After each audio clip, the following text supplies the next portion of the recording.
Oui, bande ko balandi ya to komi wapi ndenge to mesana ko kutana ko solo masolo ba yimboka ko solo masolo ba congolais mbote mingi na bande ko balanda biso sikoyo en direct ya territoire de Kimvula.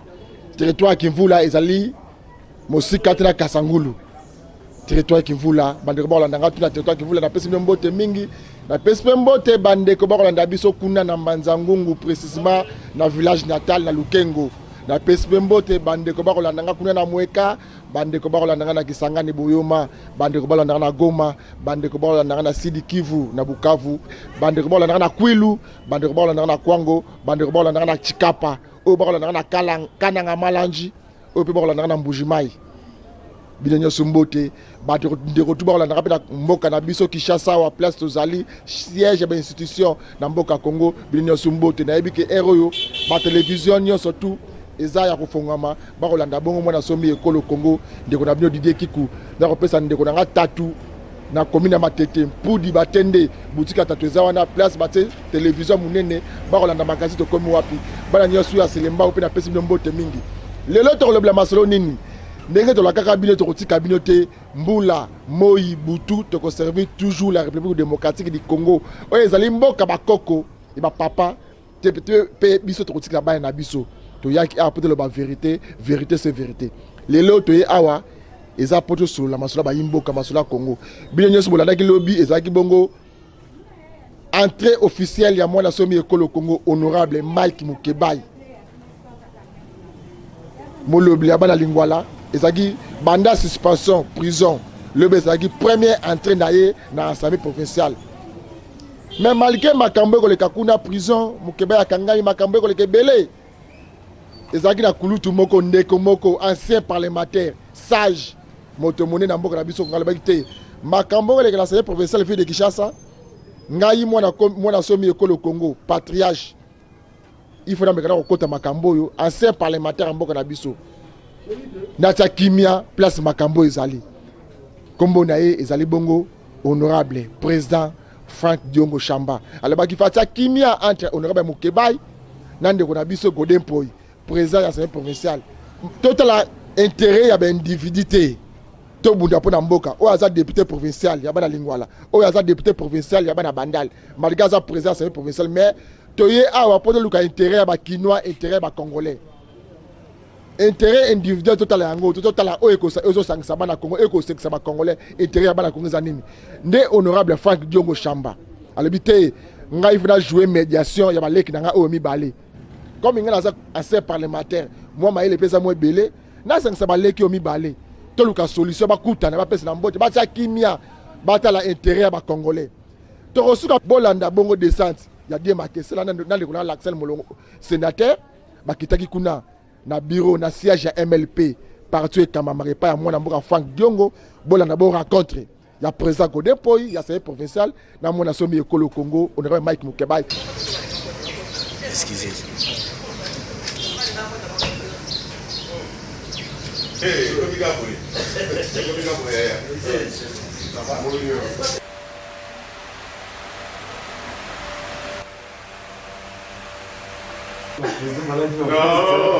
ouais, c'est très bon. C'est très bon avec pour le raison là.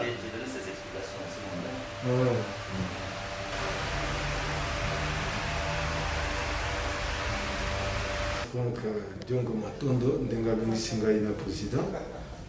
Tozaki na koko sokati na biso bokanizaki te, abia bengisa biso toyeto sololi kimi ekoti.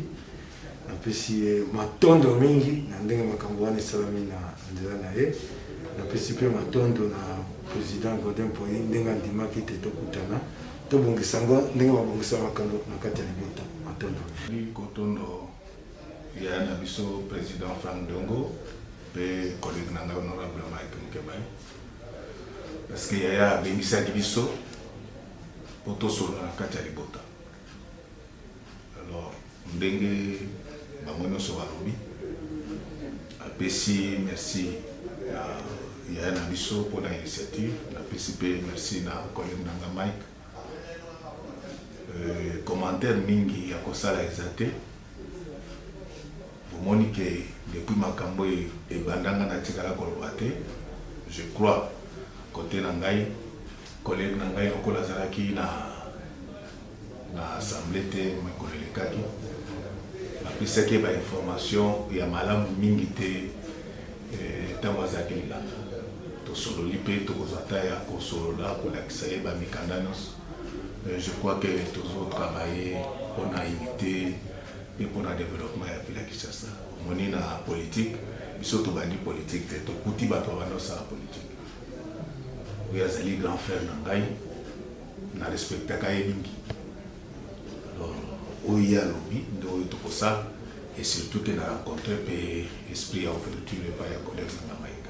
Merci. Honorable Mike, honorable président de l'Assemblée provinciale, Pasteur Godé Poyi, va se réconcilier Bango Mibali. Conflit, à partir de là, il va conflit et s'il entre Bango Mibali. Donc, nous avons un conflit entre Pasteur Godé et honorable Mike à partir de Segondo et Sili. Bondeko et Zongi, président de l'Assemblée provinciale. Président de l'Assemblée provinciale, honorable Mike, député provincial, rapport entre un député et un président de l'Assemblée provinciale, donc Makamwana et Sili. Merci beaucoup, je crois que tous ceux qui sont là, vous allez avoir témoin, il y a Bilembo, tant que tout ça, tout rendre public à travers nos journalistes, ils allaient en accord, il y a Bangono Soumibali.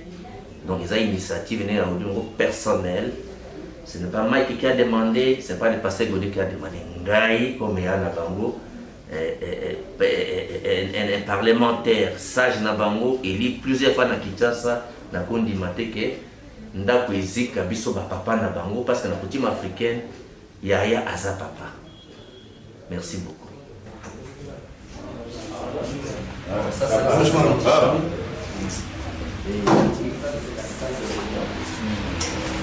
Ça, chacun bien voyez comment c'est que votre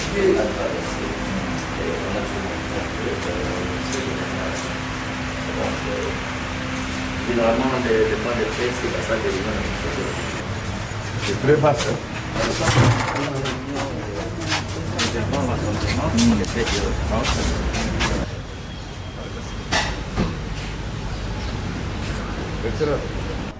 Merci bandeko balandi ya tokomwa biboende ezalaka esengo ya population bomoni bakutani toluka kimia oyo ndeti bandeko luka yango oyo intérêt ya bana Congo intérêt ya bayimboka yango ezalaka na makasi tokomi wapi divergence na biso lingaki yango tolingaki un jour bana Congo bon moko unité zonga oyo eli ya Lingwala oyo eli ya Bandal basa na frontière quand kokolonde sangi de communes yo ko diviser yango te basa bana Congo tata maman batanga ba classe na Congo boendez la kabande konanga honorable Godin Poyi honorable Mike Mukebai botala intérêt général ya ba yimboka ya bana Congo ba kinois to kende wapi ba confinement oyo maladi yango ezali to ezali te koli ezali malamu sécurité ezali mai courant bana Congo bana kisa ba kolela passe na mboka au Congo ba wenza malonge ezate awa na itaga kasavubu soko kei nombre ya bato bazako na nebita so coronavirus yango ezali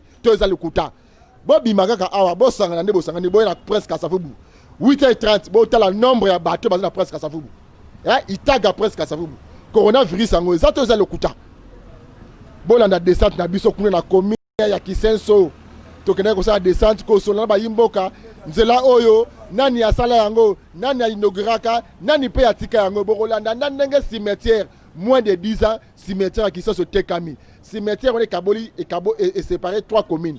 Commune à Mongafula, commune à Lembada, commune à Kisenso. Et ce côté Tchadindam, bon, cimetière et Tekami. Banamboka, Bayi Congo, Bolanda Bongo, descente na biso kuna na commune à Kisenso.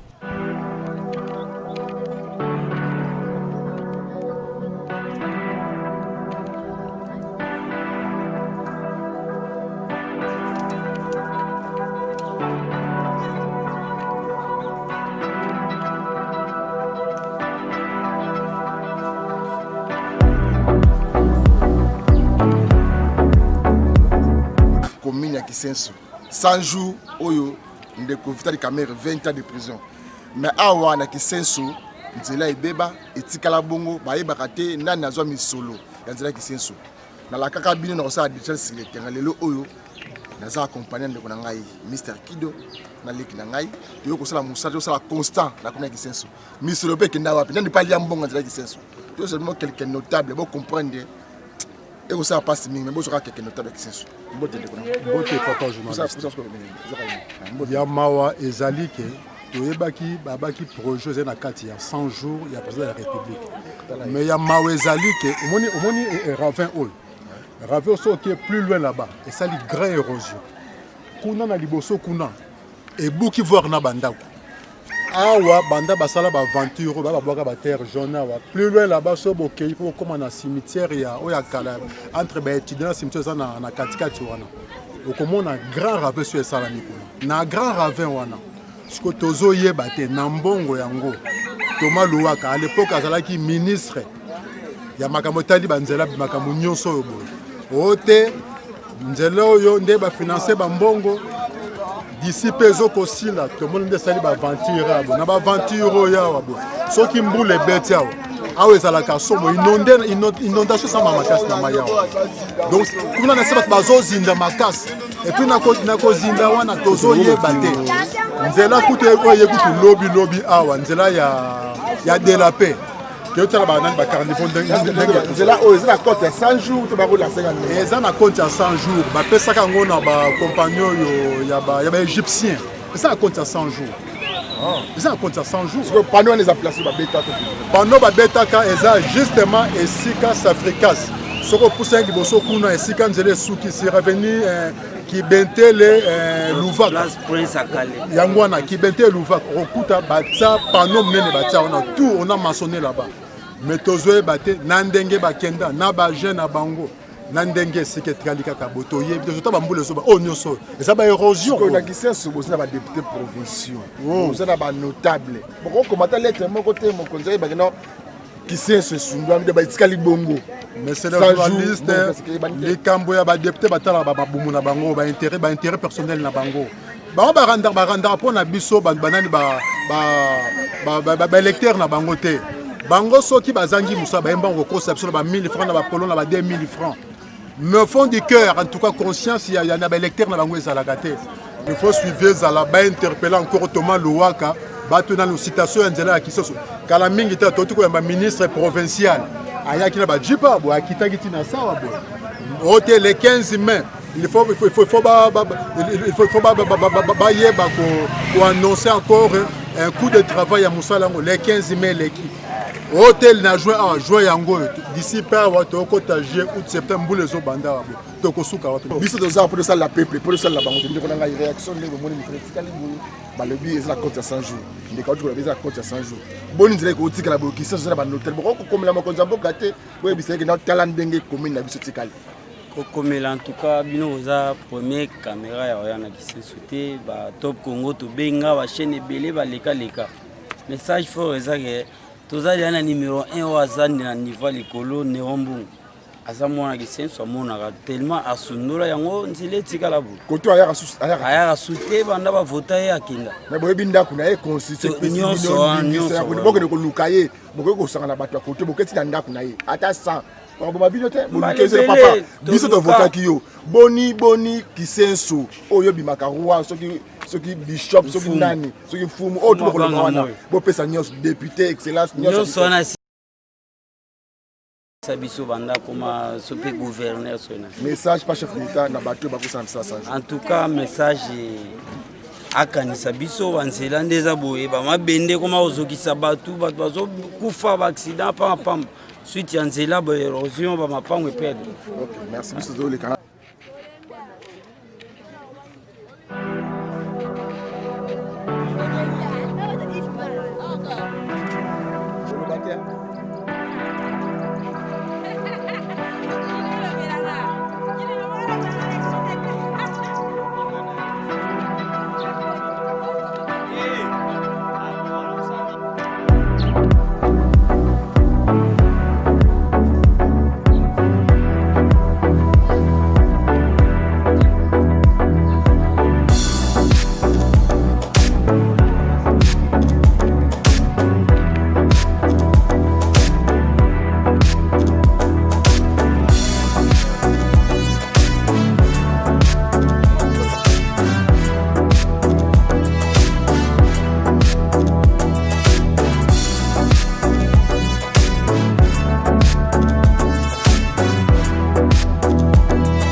a toza wapi? Toza na commune Sensu. Na quartier ni? Quartier Mbuku. Nzela oyo etikala boye. Basalaka ngo nini ebuka nzela oyo? En tout cas, nzela banda basala non bakutu bayandi pona babebisa. Banda basala nzela oyo tomona ata ni réaction bakenda na bango batikaka boye. Nani asala nzela oyo? Bon, eza société ya l'Égyptien. Ok, nzela oyo ezana compte ya 100 jours to na ministre ni ala sala nzela. Bon, projet za kala, projet peneza ya kala banda ndeko musa zalaka. Ti lelo ti toyemona président Fatiaye, aucune réaction na minute ata le côté tout monde a peut-être des témoins qui ont visité ta photo. Koto yo. Ministre ni ala sala nzela ba travail en koto. Bon. Programme Ozaka ya matata pour le terrain na kati ya programme o. Ngatika réalisateur le mois. Timo dilut tout na niveau de rojo boye. Donc grâce ba on ba ki ko bongisa nde sesi ba rojo. Bon, ba ko bongisa te, ba ka no bebisa. Kwa ko bongisa, nous sommes dans état oté. Dans yumo so tali banda. Da banda ko zaki likolo. Banda ko zaki banda ba zaki banda miti banda wa niveau na. Tengo na niveau. Oui. Siko ba ko qui babandi misala et puis à un moment donné, ils ont arrêté hein. Et puis bambou les bandits ko bêta tout ça hein. Donc là où ezaki bien, ezaki en fait ba sala ngo. En tout cas, c'était mieux que tango batwana bayaki ko sala misala awa. Mais Égyptien ba ko sala na kombo nani ya chef de l'état. Tango kabila zalaki to na comme massage. Mais to koyeba ndenge nini question nozoto na ngai tozomona baza koya kosala biso musato lobi bosi koyo nzela elingi obongawa mais après on a arrêté ça comme ça toza ko regretter komona ke ebandaki mais esuki kaka bongo toyebi te pona nini te hein? Et puis les loyo oyo babandaki déjà batie ba terre jaune boye et ko koma tina niveau tel que sikoyo et comme il beba koleka.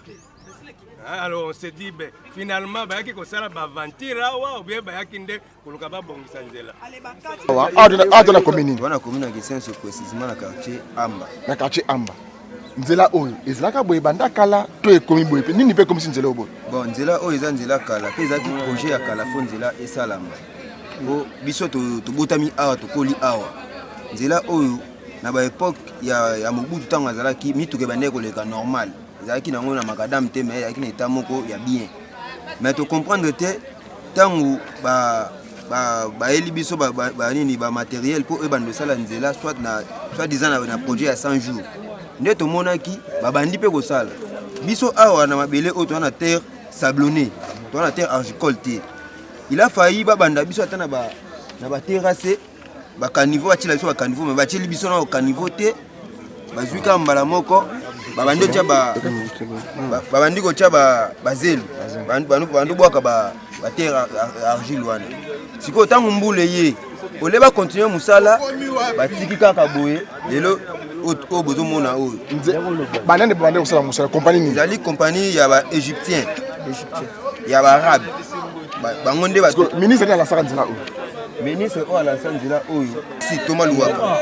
yende mutu alansaki nzela oyo est-ce que bo komela ete bo biseke na tala nzela otika excellence tala ndenge makambo pesa biso ezala ba compte ya 100 jours to avant 100 jours nzela oyo ezalaki na compte ya 100 jours te disons ezalaki na kati ya ba projet ya ndenge ezalaki mais na compte ya 100 jours te ko ebandi 100 jours no makambo 100 jours no ebandi te nde bango babandaki deya musala message fort na ba congolais to ba kolanda biso ba imboka banda Congo o ba yebike kisenso eza délaissé da batika ba bosana yango parce que kisenso na oubliette kala mingi te bo comme la kasangula nde bo kindebo ba ko zwa bino na Kinshasa parce que anzile ko za susté soki muta kufi awa ifo lele bima yopina matete avant nzita ko yana ibembeza te message ba congolais ba kolanda biso elo na expliquer ba ndeko nga ba congolais to za motema malamu tango eloko bomoni ke nzela o bobanda ko simba ebebi boluka de toutes les façons pour banda ko bato comme na ba danger mutu muso asomi ndako ne na asomi lopango ne na pasi atongi mwesika abatela bana ye na ba projet ya biso ya mboka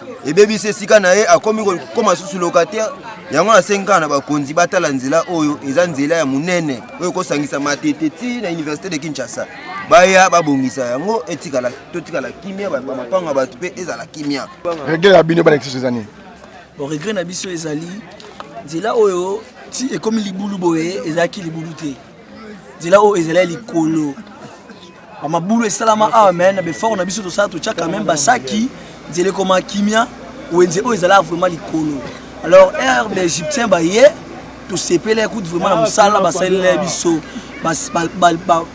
basali mabele balongo mabele babwaki kuna na libulu ezalaka kuna dans libulu mo ezalaka kuna bazuma mabele so bayi kuna batie terre jaune.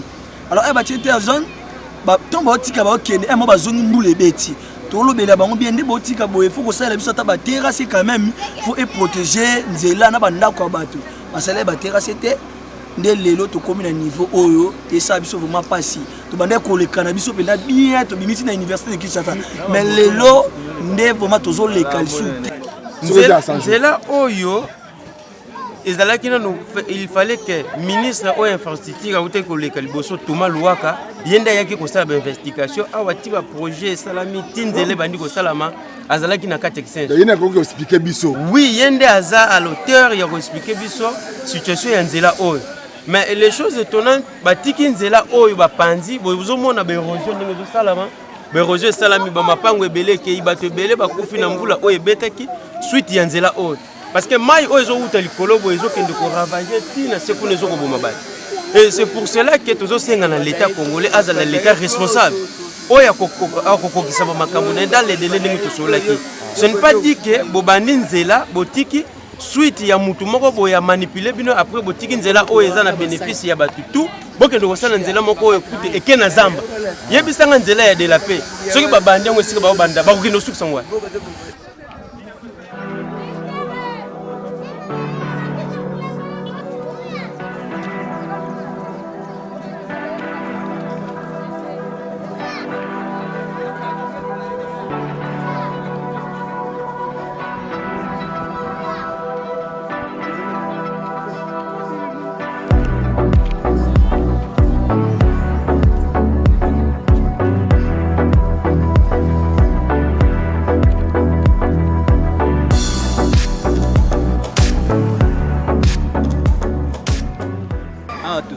Senso na quartier na limite ya quartier Amba avenue eza na mkongo na yoyo ekitibo tout droit ezalinde ekaboli quartier Mbuku na quartier Amba ngambo ali bengozo mona kuna ezali quartier Révélation nini komi oyo esalami boye zambula kaka nini juste ezaki a nzela oyo ezalaki vraiment praticable mitukezo uta rompwenga bezo ya tina d'état mais un moment mituke mbule betaki mabenye sali mitam mabenye sali esili tumonaki ba égyptien bayaka ba dame vraiment très bien c'est là comité kuna ezongi lisusu normal ndenge tuzayo tozela keno bientôt bakoya ko finaliser yango mais to surtout akambala moko ke mbule beti o nyonso basalaki wana zaki aneya il fallait pas reprendre à zéro baye ko banda ko Chelsea mabele mais eloko moko esimbaki ezaki jusque là tout le monde a interruption ya misala ekotaki to comprendre ki te ndenge ni bakataki misala nzela yango elansamaki na compte ya 100 jours to za projet après to avant 100 jours bon nzela oyo eza nzela ezalaki na compte kaka ya ba 100 jours wana siko bino te ba noter ba kisenso boko senga na ba cause ba kolanda bino siko parce que kisenso na état oyo ata bino moko investisseur ako yake mupani ayo otalo koto ato kufeli mutu akanzela nini bon effectivement ndenge osoloba na biso boye toza condamné bato baza na kati kuna moyeba ya rendre biso visite ezate tozosenga na bakonzi bazongisa société mosusu soit le même société oyo esalaki wana bazongela mosala baya reprendre ba réhabiliter nzela na biso ezonga normal ndenge ezalaka nzela ekomi boye ndenge nini bon nzela ebebika na mai ya mbula bayaki mpo basala mosala ya kobongisa nzela mais esuki na katikati eloko nga na kopesa bayele oyo bakobanda kosala nano avant ke babanda kosala nzela yango babongisa yango bien il faut basala nano bakalikile nano nombre de poto oyo bakolongola na nzela et en plus kozongisela bato bambongo oyo il faut babuka bandako na bango yango nde ekale mosala oyo po esalama bien et en plus nzela basalela biso ya prince mpona kokende matete mpona kokóma na matete nzela wana eza ya ngomba makasi ebomi dans une année ebomi plus de 100 personnes na accident balukela biso nzela batia yango nzela ya diwazi eleka na nzela ya diwazi soki retour ekozala na ngomba mais ale ezala nzela ya diwazi po soki babika batia boye ntango circulation ekokóma mingi nakanisi ekobomba bato koleka na oyo ezalaki message fort na ndenge nzela nini komi boye bakonzi bakolanda bino sikoyo bo susi na bino balakisi yeso ezali nini susi na biso ezali ke baya barelie biso na campus ndenge bakanaki balobaki ke barelie biso na campus na matete baya basalela biso nzela na biso babandi oyo adela mpe kuna oyo batiki yango mpona nini ministre nini alasaka nzela oyo ministre nini alasaka nzela ezalaka na ministre Thomas Luwaka nde moto andeki kosalisa mosala oyo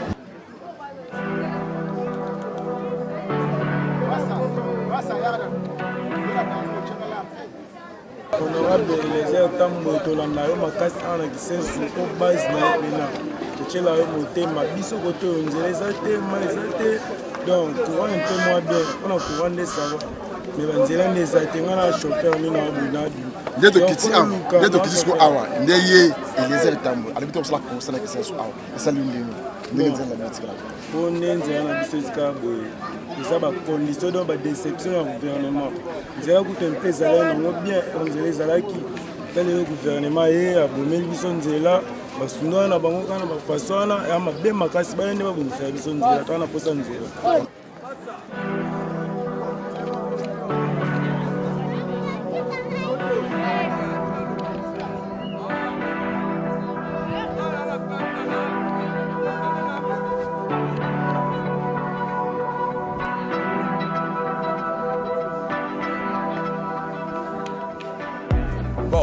bayaya biso toza mpena bato todefendre mabelo na mama musique donc cetadire omoni mboka oyo so tokende boye tokokufa nde toza boye botala bino moko ruti oyo eza jusqu'à université bapona lobi tro na batv ezokende ti bacampus baprofesseur mwa mbuteyage ekozala na campus baokimela boye mais bino bato boza bancadre ya mboka oyo Jartini Ngobila gouverneur de la ville oza ve na biso toana posa na yo ya Fati Tshisekedi président de la République toana posa na yo toana posa ba ministre ve na biso ministre nan vice gouverneur Nerombungu ve eskizenga na ona lobaka menaza na posa ve nzela oyo eleka omoni soko sali bolamu na ndako na yo na libanda pe baosala mwa bolamu na yo père na ngai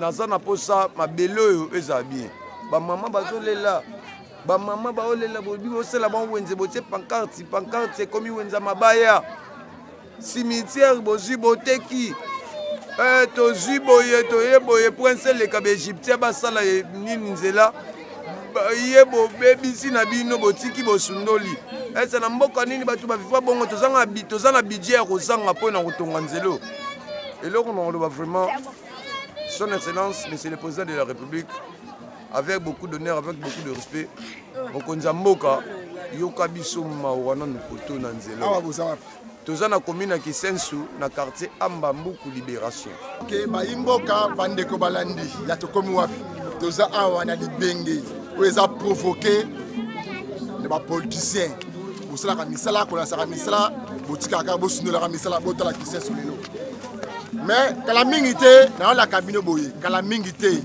2023 oyo bino tu bozoboma misolo bozoboma bambongo po bana baproblème ba 1000 francs population oyo evote bino tala état combien Kisensu eza nango ntango mibetaka tolo oza mona Kisensu Kisensu eza na mutu na yo Kisensu eza na mapeka na yo tala état ya Kisensu tala kolela bana Kisensu donc batambozwa tala état ezalaka boye te ekomi boye nini mpe ekomi eza pasi papa na ngai biso koto oyo nzela oyo ezalaka nango bien baye na bamituka na bango babuki nzela il paraît batiela biso prince jusque là banda basala mbula ebete ya makasi bato bakufa ebele badega kaka komikumisa onga fumu abanga moyo botravaille tovota bino ti tosouffrir badepute professeur yango ya Kisensu bosantikaka bango na makambo ezoleka na Kisensu eloko te jusque là eloko te bakipaka biso te bokomeli de bachef bakonzi ya mboka bayebaka na Kisensu érosion etikala nzela bayaki kosala basundola yango. Est-ce que nzela oyo eza na kota 100 jours to après 100 jours? nzela oyo eza na kota 100 jours bongo nango de ebima balia esenga ku leta falandela yango falandela mambo nyonso baze ebele. Compagnie ni esalaka nzela oyo? Bon, compagnie na maîtrise kombo nango te. Na maîtrise kombo nango te. OK. Awa to na commune de Gisenso na quartier Libération. Na sepeli to na lobela place au poto mona niveau musala ba tikela. Musala o ebandaki avant élection et salama. Mais herba konzamboka bazumboka il fallait batala nanu muto to biso to remplacer atikaki misala na niveau ni to 6 na misala o ya tikaki avant to tala misala misusu. Mais baye ba lancer ba misala misusu o etikala kaka boye banda kuna biso bukani donc nzela etikala na cheve to ebate suka ti wapi ba ya kosala nzela o etanzela oyo ministre à l'époque ya Thomas Louaka si to mona ka égyptien baye ba komi ko raboter nzela ba raboter nzela très bien to sepela ka makasi to moni ba komi kosala misala et na tango mo misala ekatani ti lelo oyo kota misala ekatani bino attaque ba notable bana kisenso bokomela ba konza mboka te baye ba koma to publier même na ba Facebook réaction moko exacte ba députés provinciaux ya vide ya kisenso bazala raté ba députés provinciaux on a be c'est plutôt voter ba députés provinciaux ba députés o biso to voter ba bimate ba o wana o to mona ba ya kisenso to ebite soki na chaka bango siko muto ba cheka ka bongo akoye ba passe à peuple bon ba députés nationaux ya Moamba kisenso na kata Moamba parce que neto zo kende boye kisenso ki na muke kolimwa na carte ya kivide Kinshasa. Beaucoup de terre au comme la bangote, beaucoup comme le gouverneur n'a bien Kinshasa, aïe ba situation sur le cas on a quartier libération à Amba Kinshasa. Ba député, bazali, bayebi koto nyonso, eza moko ta bossa ni koto. Ba ya ka to voter bango, ba ya ka na banzeli nzela kaka oyo. Bougumès. Ba moto to ba ya na mituka, ya kuto ya ka ba koma ko forcer mituka na bango ba ya mo pe moto penza se sacrifier libumune azo ya makolo kaka tia koma po ebike ba voter pour le bien zo poste mais ya ko zo ba poste na bango ki député ti lelo ba ya ka lisu. Bon, moi juste on a complété ndeko que ngaza commune à Lemba. La frontière entre Lemba et Kisenso. Alors route qui avantagé pour na 3 communes Toloba parce qu'il y a des gens bazana monga fula bande on a vu ça à Tchad. Tchad bien musika na côté. Tchad déjà juste derrière ici. Ils arrivent derrière ici à Tchad des Awana. Alors batou auta et tendance il y a facilité aujourd'hui là tous en a nini morgue ya munene oza la majorité à batou nyonso za Tchad qui sont sous ba se servir na morgue d'état.